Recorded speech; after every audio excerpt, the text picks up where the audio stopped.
5:30 বজাৰ পৰা শুই দিলোঁ। শুই দিয়াৰ পাছত টোপনি গুচি গ'ল। শুই দিলোঁ। শুই দিয়াৰ পাছত 8:30 হৈ গুচি গ'ল ইয়াতে। আৰু পাৰ্কিং এতিয়া 80 ৰুপিজ। এতিয়া এইটো দিছে 80 ৰুপিজ। भैया हेलो हेलो ये कितना टाइम के लिए होता है 80 रुपीज़? 6 बजे तो 6 बजे। देखिए आपका दिखाइए। नहीं मेरा से कैमरा मत करिए। चीटिंग करता है तू। मेरा कैमरा मत करिए। 6 बजे से 6 बजे तक हमारे का कैमरा नहीं होता है तो हम ना हो जाएगा। ये चुप है। मेरा क्या होगा? ये भगवान क्या जुल्म है। अरे हमारे कैमरा मत कर, तुम खुद को जो भी कहना है।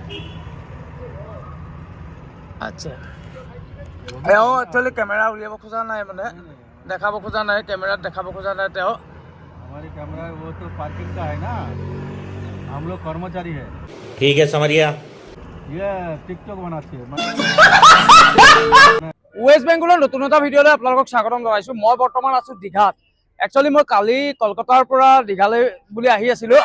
আপোনালোকক সেই ভিডিঅ'টো দিছোঁ, আপোনালোকে চাইছে। কিন্তু মই বৰ্তমান আছোঁ দীঘাত। এতিয়া মই দীঘাত যদি আপোনালোকক যদি দেখাওঁ, এয়া হৈছে অল্ড দীঘা। আৰু ইয়াতে মোৰ এখন গাড়ী, মই ইয়াতে গাড়ী পাৰ্কিং কৰি ল'লোঁ।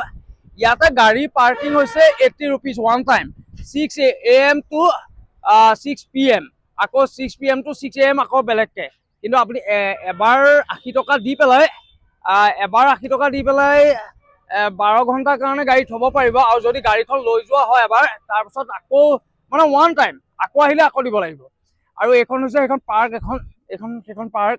ইয়াত লিখা আছে বিশ্ব বাংলা। মই আপোনালোকক দেখাবলৈ চেষ্টা কৰিম। ইয়াত বিশ্ব বাংলা লিখা আছে।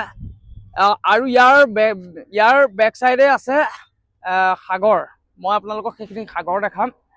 এতিয়া দেখাবলৈ গৈ আছোঁ অল্ড দীঘাৰ যিটো বিচ, সেই বিচটো দেখাবলৈ গৈ আছোঁ। এইটো বিচলৈ যোৱা ৰাস্তা, অল্ড দীঘাৰ বিচ হয়। এয়া এণ্ট্ৰি পইণ্ট। এইটো চিধা চিধি গৈ আপোনালোকক মই সাগৰ দেখাবলৈ গৈ আছোঁ দিনত। এয়া যদি আপোনালোকে যদি চাই, সাগৰ হয় এয়া। আৰু ইয়াত মানুহ আছে, যথেষ্ট মানুহ আছে। এয়া হৈছে সাগৰ। এয়া সাগৰ ঢৌৱে খেলি আছে। কলকাতাৰ এয়া সাগৰ। কলকাতা নহয়, একচুৱেলি ৱেষ্ট বেংগলৰ দীঘা হয়। কলকাতাৰ দীঘা বেলেগ হয়। আৰু ইয়ালৈ আহি পেলাই মানুহে যিটো ফটো মাৰে, সেইটো হৈছে এয়া আপোনালোকক যদি দেখাওঁ, এয়া I love Digha. I love দীঘাতে মানুহে ফটো মাৰিবলৈ আহে, ইয়াতে ফটো মাৰে। আৰু ইয়াৰ সমুদ্ৰ যিটো মানে সাগৰৰ যিটো মজা, সাগৰৰ মজা যদি ল'বলৈ মন যায়, তেতিয়াহ'লে এনেকুৱা যদি বিচ থাকে, তেতিয়াহ'লে মানুহ টুৰিষ্ট বেছি আহে যথেষ্ট। ইয়াতে আৰু কোনো কথা নাই, আৰু বুঢ়া ডেকা কথা নাই। এইখন এখন পাৰ্ক হয়। আৰু এই পাৰ্কখন মই কৈছোঁৱে যে এই পাৰ্কখন ৰাতিও খোলা থাকে, 24 আৱাৰ্ছ। আৰু 24 আৱাৰ্ছ মানুহ থাকে ইয়াতে। কালি ৰাতি আহি পেলাই ইয়াতে দেখিছিলোঁ দুটা বিপৰীত দৃশ্য দেখা পালোঁ। বিপৰীত মানে, যদি দীঘালৈ যেতিয়া মই আহিলোঁ, দীঘাত একেবাৰে চাফা হয়, ইয়াত লেতেৰা নহয়। কিন্তু যেতিয়া কলকাতা গৈছিলোঁ, যেতিয়া হাওৰাত আছিলোঁ, তেতিয়া মই একো বস্তু খাব পৰা নাছিলোঁ, বহুত লেতেৰা হয়। আৰু সেইটো কাৰণে কলকাতা চাবলৈকে নগ'লোঁ। মানে আৰু এটা কথা, কলকাতা মই কেইবাবাৰো আহিছোঁ, আহি পেলাই মই জেগাখিনি দেখিছোঁ, চাইছোঁ। সেইটো কাৰণেও মই মানে চাবলৈ আকৌ ইচ্ছা নগ'লে। আৰু কাৰণ মোৰ উদ্দেশ্যটো আছিলে এটা লং ড্ৰাইভ কৰা। প্ৰায় এতিয়া 1600 কিমান কিলোমিটাৰ হ'ল নেকি, প্ৰায় 1700 ওচৰা-ওচৰি হ'ল চাগে, যোৰহাটৰ পৰা ৱেষ্ট বেংগল এই দীঘালৈকে চাগে। কাৰণ মই অলপ চলপতো ঘূৰিছোঁ য'তে ত'তে।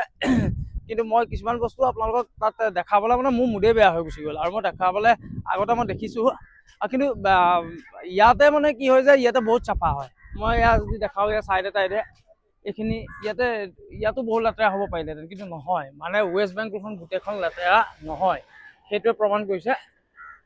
নহ'লে মানে ৱেষ্ট বেংগলৰ প্ৰতি মানুহৰ মানে মোৰ হেৰিটো বেয়া হৈ গৈছিলে। মানে মই আগতে গাড়ী লৈ অহা নাছিলোঁ, বাই ৰোড মই আহি পেলাই বহুতখিনি লেতেৰা দেখিছিলোঁ। কিন্তু সকলোখিনি জেগা একচুৱেলি লেতেৰা নহয়। এই বিচৰ পাৰত একচুৱেলি ইয়াতে পাৰ্কিঙৰ কাৰণে 80 ৰুপিজ লৈছেতো। 80 ৰুপিজ যিহেতু লৈছেও, সেইটো কাৰণে সেইটো হিচাপত কামো হৈছে। তেওঁলোকে চাফাও কৰিছে। বিচখন বিশেষকৈ যদি লেতেৰা হ'লহেঁতেন, ইয়াতে যদি বোলে একো খাব পৰা অৱস্থা নাথাকিলেহেঁতেন, বেয়া লাগিলেহেঁতেন, যথেষ্ট বেয়া লাগিলেহেঁতেন। কিন্তু ইয়াতে এতিয়া ৰাতি ইয়াতে কিবা কিবি খাব পৰা অৱস্থাত আছে, মানে যি টি খাব পাৰি আৰু, মানে ঘিন চিন নালাগে তেনেকুৱা। এই ৰাতি যেতিয়া আহি আছিলোঁ, ৰাতি আহোঁতে মেগী খাইছিলোঁ। এখন ইয়াতে দীঘাতে খাইছিলোঁ। এজনে মানে দোকান এখনত বনাই আছিলে।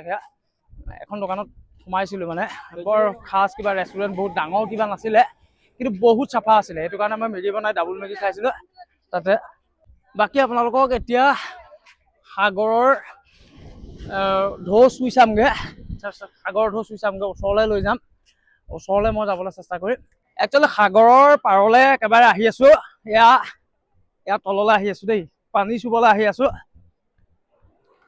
সাগৰৰ যিটো আৱাজ সেইটো মাইক লগোৱাৰ কাৰণে নাই উঠা কিন্তু মই এতিয়া মাইক খুলি দিম তাৰপাছত আপোনালোকে তেতিয়া শুনিব সাগৰৰ যিটো ঢৌ যিটো আৱাজ হয় সেইটো আপোনালোকে শুনিব এয়া মানুহ এয়া খেলি আছে পূৰা সাগৰৰ পাৰত এয়া মানুহে গা ধুইছে এয়া মানুহে গা ধুইছে এইটো আৱাজ এই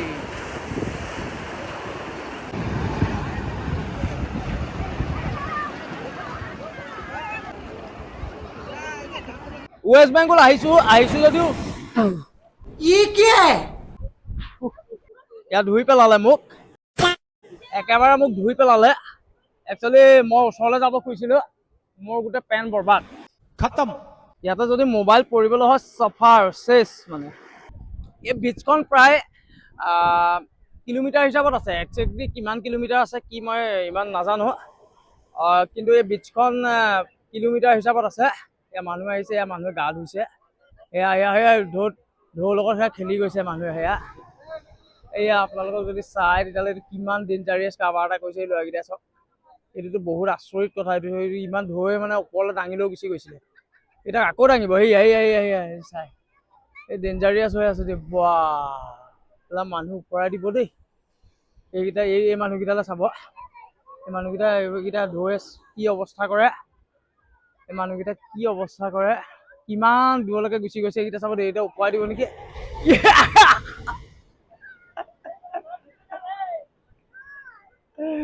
এইটো মানে ইণ্টাৰেষ্টিং কথা ভাল লাগিলে সেইটো ভাল লাগিলে কিন্তু সেইবুলি আমি ইয়াৰ লোকেল মানুহখিনিয়ে কৈছে ঠিক আছে কিন্তু আমি একচুৱেলি এইটো কৰাটো উচিত নহয় দেই এইটো বহুত ডেঞ্জাৰ হয় বহুত ৰিস্ক হৈ যায়